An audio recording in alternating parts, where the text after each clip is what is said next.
All right, man. Peace. You know, it's good to see somebody finally have the cojones to look some of these clown ass so-called analysts in their face and tell them the truth with no chaser. So I got to give a shout out to Mr. Jalen Rose. He finally manned up and told some of these people the truth in regards to this LeBron James versus Michael Jordan comparison. So thank you, brother. So let's see how this is covered. So we can all agree he's perhaps having one of the best postseason of his career. Our very own Jeff Van Gundy says the greatest of all time conversation between Michael Jordan and LeBron is relevant right now. And now Jeff Van Gundy, of course, he's saying that because he's a guy who Jordan, demolished in the late 90s. His teams, Jordan just ran right through them. A lot of these guys, like Mark Jackson used to talk that bullshit about 10 years ago with Kobe. Oh, Kobe's better than Jordan. You know why he said that? Because Jordan used to whoop his ass too. So a lot of these guys, they're trying to hurt Jordan's legacy by pumping these modern day NBA players above him. All right, and there's nothing against Kobe or LeBron. They're both great players, but neither one of them are Michael Jordan. They're just not. All right. So now the new thing is with the NBA is to pump up LeBron because, according to the methodologies that they use to indoctrinate modern day sports fans, the modern version is always supposed to be better than the previous version. That's how this society, wants people to think. That everything that comes out tomorrow is going to be better than today, and everything today is better than yesterday. So, of course, by that thinking, LeBron must be better than Michael Jordan. And it's also good for the league to promote that, that we found somebody to replace him. It's never good for business to have somebody who's no longer a part of your league as a participant be the standard of excellence. You always want somebody who's currently playing to be taking the game to new heights and new standards. Right. And LeBron, to his credit, to a degree, he's created a niche for himself as an all-time great. No doubt about it. Oh, and that there's no way you can say it's not close. This has been a debate for a while, but for some, we haven't accepted it yet. So is it real now? What an ultimate compliment to LeBron that we're not even talking about his opponents in this playoffs. We're talking about an opponent who we can't even play now. Well, it's a compliment to LeBron, but it's also an insult to the modern day NBA. Right? What you're really saying is that there's not really a super dominant player in this era to come against him. Right? Even in Jordan's era in the 90s, you had guys like Olajuwon, like Shaq, right, who was super dominant, who when they faced up in the finals, you were not quite sure who was going to win. In hindsight, everybody says, oh, we all knew Jordan was going to win. Well, that's not necessarily true. Going into the 91 finals, people didn't know who was going to win between the Bulls and the Lakers. Right now they try to make it like the Lakers were so old. Magic was 31 years old. James Worthy was about 30 years old. They were not old. All right. Now you can make the case that they had a lot of tread on their tires, but they were not old. Right. They said that the bad boy Pistons were old. No, they weren't old. Isaiah Thomas was about 30. Joe Dumars was same age as Jordan. Right? They weren't old at all. Dennis Rodman was about the same age as Jordan too. All right? They just lost. They just got their ass whooped. And the previous 2 years, the Bulls were the ones who gave the Detroit Pistons their toughest run in the playoffs. All right? So there's this narrative going around that the Pistons just beat the hell out of Jordan and they just smacked him around. No, before Jordan matured as a basketball player, he was still giving the Pistons, their toughest run. Because the Pistons went into the finals and they swept the Lakers and they beat Portland in 5. And that could have easily have been a sweep. The fact that we're even talking about it is a compliment to him. There's two things about LeBron. There's the counting stats, which for years we all just counted stuff. We counted number of points, number of rebounds. Nowadays we count, hey, if you got 35 points, but you needed 32 shots to get there, that's not considered a good game. Last round, LeBron had a game where he scored 39 points on 14 shots. So if you look at LeBron and Jordan, their counting numbers are relatively close. Their efficiency numbers are another thing. So Jordan was good statistically, efficiently wise, but also LeBron maybe win his championships not always had the better team, and maybe. You see what they're trying to do? They're trying to create this pretext where LeBron didn't have as much talent around him as Jordan. LeBron has always had the most talent around him since he left Cleveland the first time. All right? Every team that LeBron has played on since he left Cleveland the first time has been considered the most talented team in the NBA. Now, the Warriors came out of nowhere in 2014. Prior to the 2014-2015 season, the Cavs were looked at as a super team. Once they made that trade to bring in Kevin Love and they had Kyrie and LeBron, they were viewed as a super team. They were viewed as the most talented team in the NBA. The Warriors came in and threw a monkey wrench into their game plan. But the Warriors did not have a super team. They were not considered a super team coming into 2 years ago, that season, the 2014 season, 3 seasons ago. They were not. So that a lot of the narrative pushed by the sports media is revisionist. Even though Jordan was 6-6 in the finals, maybe LeBron was the underdog a few more times that he's been able to win, as opposed to Jordan, who generally had the better team. No, they didn't have the better team. They had the better players. All right, they had the better play. They had the better player, I should say. Pardon me. Jordan was the better player. All right, they did not have the better teams most of the time when they played in the finals. All right, Seattle, the Supersonics might have had more talent from top to bottom than the 96 Bulls had. All right, for those of you who remember that series, if you were alive to watch it, they had Jordan, they had Rodman. Pippen also was great, but Pippen had a bad back that whole playoffs. He was not the player that he was before. All right, the rest of the team were cast-offs. Luke Longley and these guys, they were cast-off. Tony Kukoc was a high-profile foreign player who came into the NBA. He was a very good passer, a very good clutch shooter, but he was terrible on defense, and he was always in Phil Jackson's doghouse.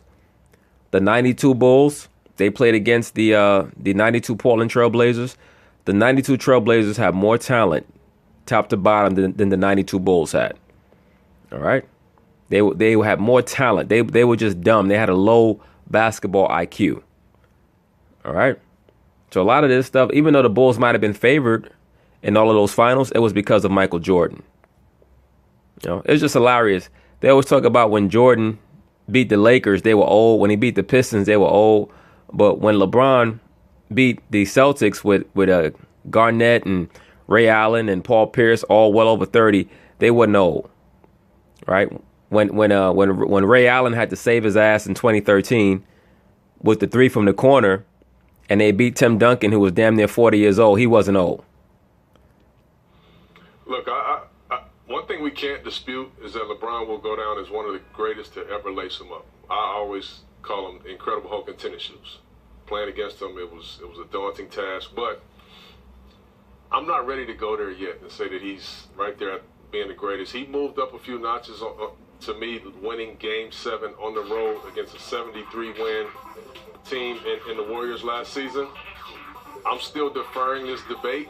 If he can, by chance, both of those teams get there this year, and he can beat that team again, maybe I'll start talking about it, but I'm not ready. It ain't. It's okay. You don't have to be ready yet. I'm not ready. It's all right. It's not just about your greatness. It's about who you beat as well and how you did it. Thank you, Jalen. And the media is trying to create this argument of LeBron has beat better teams in the finals than Jordan beat.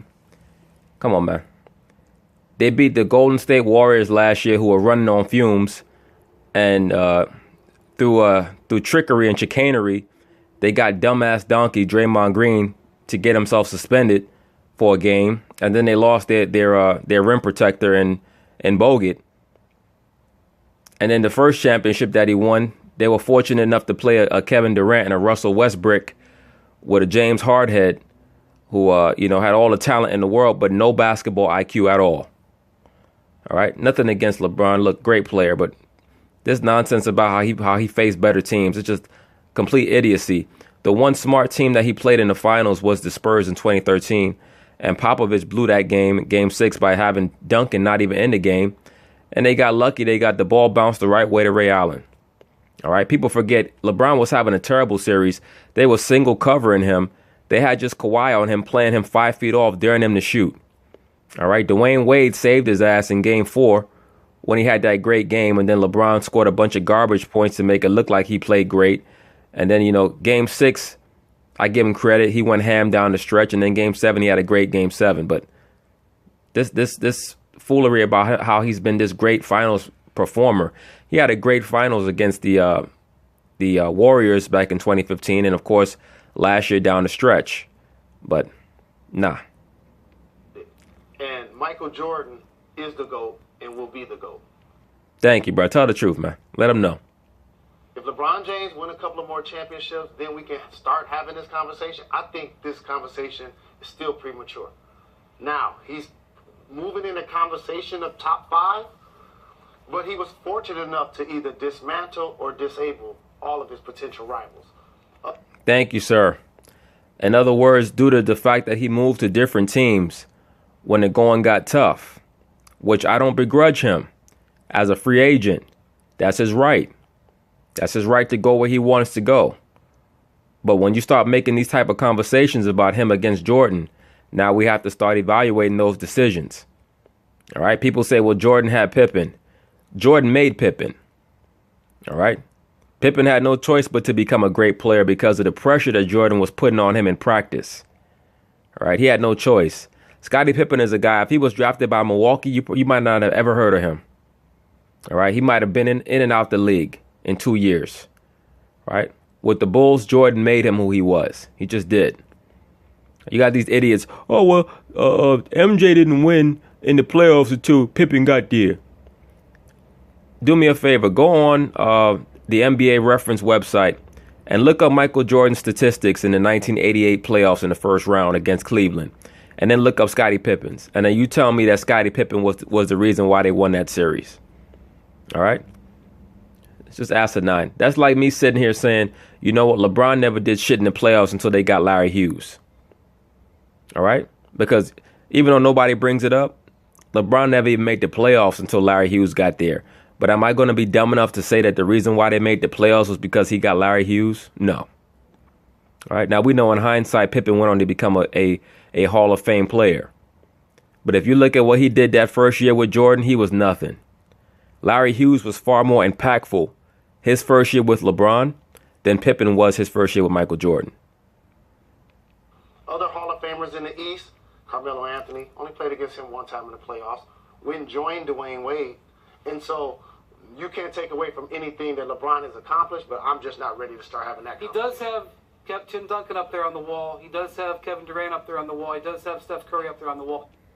Tim Duncan, old. Kevin Durant, young, immature, and kind of soft-minded. And Steph Curry, not only was he injured, but he was too cool for school. And by the time he turned around and realized he was in a make or break situation, it was too late. All right, Steph Curry lost a lot of points last year. He had the chance, if he'd have had a great performance in the playoffs last year, people would be calling Steph Curry a top 10 player all time. Based off of the regular season that he had last year, if he would have matched that with a great playoffs, people would have been calling him a top 10 player of all time. As much as the media loved him last year, he blew all that. Well, it's not even yet, but LeBron's making progress in that direction, which I think is the point. Yeah. Right now, LeBron is in the top 10. He's moving up the top 10. That's what he's doing. You also got Dirk up on the wall. You got Kawhi on the wall. Thank you, Jalen. Thank you, Jalen. He got Dirk on the wall, and we know what Dirk did to him. All right? Dirk embarrassed them, embarrassed their whole team. Right? Just that Maverick series right there is why LeBron will never be Michael Jordan. Sorry. That's true. But question, why don't we ever compare him to Kobe? Why do they skip over Kobe? Because Michael Jordan is the best. No, they skip over Kobe because, look, and I know certain people are going to get upset about this because Kobe has a very rabid fan base, and I get it, but Kobe Bryant is not LeBron James. He's not the guy who's going to come to your team and make you an instant 50-game, 55-win team. All right, he's just not that guy. Kobe has to have the right ingredients, the right mix, right? If he has Phil Jackson as coach, if he has a great low post center, right? Those are the type of things he needs. Like, his career has shown that when he doesn't have those things, he doesn't even make the playoffs. All right? He didn't even make the playoffs without those things, much less win championships. But, you know, he's still all-time great for what he does. Because But Kobe is right there with more Right, but when we, championships. like, Why is it always just I think empty? Michael Jordan is how a lot of people stumbled upon basketball. They're like, this is amazing, I love it. And then all of a sudden you find yourself, I'm a huge NBA fan, and it's because of that guy. I think it's actually because when Kobe, unlike MJ or LeBron, he initially wasn't their best player. That was Shaq. Thank you. That's something that a lot of people don't want to acknowledge. People want to forget about Shaq. You know, when you start making lists of the top 10 greatest or most impactful players ever, Shaq is up there. All right? If he's not top 10, he's right outside the top 10. There's a guy in Shaquille O'Neal who went to the finals with 3 different teams. All right? I believe he made the conference finals with every team that he was on, because I believe he made it with Phoenix and Boston as well. You know, I mean, that guy's impact was incredible. He's probably the most underachieving all-time great player in NBA history. That guy should have won 6, 7 championships. So when they won their first 3 championships and Shaq was the final MVP, that's how that started happening. Wait, if I change the question to comparing him to Kobe, would you be fine with that It'll conversation? be closer for me. Interesting. It'll be Okay. closer for me. Chauncey's got Kobe on his wall. True. Kobe's got me on his wall. Anyone? There, I did it for you again, Twitter. When you look at this big three here that Kyrie Irving hit on the Raptors last series, it might look familiar. He hit a... Now they're going to go through a sequence with Kyrie Irving and his proficiency on the right side in clutch moments. And Jalen is going to make a great point about LeBron James and why you can't compare him to Michael Jordan. Watch what happens. He hit a lot of big shots from that spot. Brian, I understand you've done some digging for us here. What do you have? ESPN Stats and Info did this digging. This is incredible. In the last minute of one possession games over the last 3 years, Kyrie Irving from the right wing, 5 of 5. 5 of 5. Nailed it on the Raptors last round. This was against the Trailblazers 2 years ago. If he gets to the right wing, you're done. I hate to bring this up to you, Vito. This was in San Antonio, 57-point game. Right wing, again, done. Obviously, here's another one in Detroit. Right wing, good luck getting him. He gets to that spot. You're not going to stop him. Obviously, this is arguably one of the biggest shots in NBA history. Isolation on Steph Curry. Escape dribble, right wing, all of those shots from the same spot. Sorry, Amina. He can't miss. And that was just terrible defense by Curry. First off, he had the wrong hand challenge, and it should have been the left hand. And his feet were just all unsteady, and his balance was off. Oh, boy. Oh, that just brings back just bad memories. Golden State should have won that series, man. Curry was terrible. The last 3 games, he was just horrific. This is not where you want to let him get. Kyrie Irving might be the most devastating player in the NBA right now from the right wing. You get him on that spot. It's very hard to double team with their 3-point shooters. Toronto couldn't stop it last week. If we get another close game, whether it's in this series or the next, watch for Kyrie Irving. That's the spot. Look at Michelle Beadle's face as he's saying all that. Michelle Beadle's, it looks like she's probably thinking about the same thing that Jalen Rhodes is about to say. Don't let him get to the spot. Yeah, and it's tough not to, right? I mean, you can't pressure him. There's no real good way to guard Kyrie, but every player has a sweet spot. I know me, myself, that was my spot, the right wing, left hand pull up. That was kind of my sweet spot. I can understand why it would be Kyrie's. Everybody has their area on the floor. The problem is there's no way to stop Kyrie. You just got to hope he misses that shot. And also, who had the ball late in the game? Michael Jordan? Oh, Kyrie Irving. Not Scottie Pippen, right? Yeah, and in the huddle, LeBron wanted Kyrie to get that shot. Right. They wanted to isolate him. And what does that say about LeBron? That he wanted Kyrie to get the clutch shot in the clutch moment in Game 7. What's that say about him? But in Phil Jackson's huddle, he wanted Michael Jordan to get that shot. Hey. Look at Jalen face. Jalen face is like checkmate.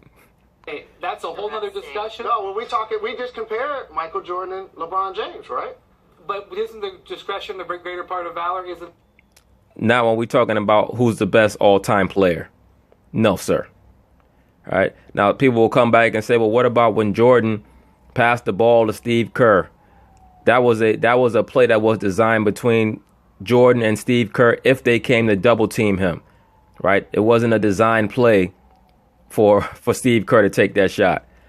Right. And in regards to the John Paxson play, The John Paxson play was set up for the huddle to move the ball around to the open man, whoever that may be. Isn't it, hey, I know this guy's can't miss. Why would I take the shot when I know I got a teammate that can take it? We were just comparing Michael Jordan, and I know that his coach is going to draw him up to shoot the ball faster. I'm not mad. I'm not mad at unselfish LeBron saying, yes, indeed, he got the hot hand. Right. Let's go with him. I'm not mad at that. I'm not mad at him either, because that means he knows his limitations. That means that you cannot compare him to Michael Jordan, though. That's what that means. Yeah, there's no need to gang up on him. It's just the truth. Like, LeBron is an all-time great. He's a great player. He's just not Michael Jordan. He's never been Michael Jordan. He's never going to be Michael Jordan. All right? He's just not. LeBron is more like a mix between, to me, everybody talks about how he's a mix between Magic and Michael. When I see LeBron, I see a mix of Scottie Pippen and Karl Malone. That's what I see. You know? So, I mean, it just is what it is. And that's not even bringing in the performance-enhancing drugs issue, like I always bring up. When you start comparing him to the all-time great, well, we have to factor in the performance-enhancing drug issue, allegedly, that he's on, because those things add longevity and they add proficiency to your career.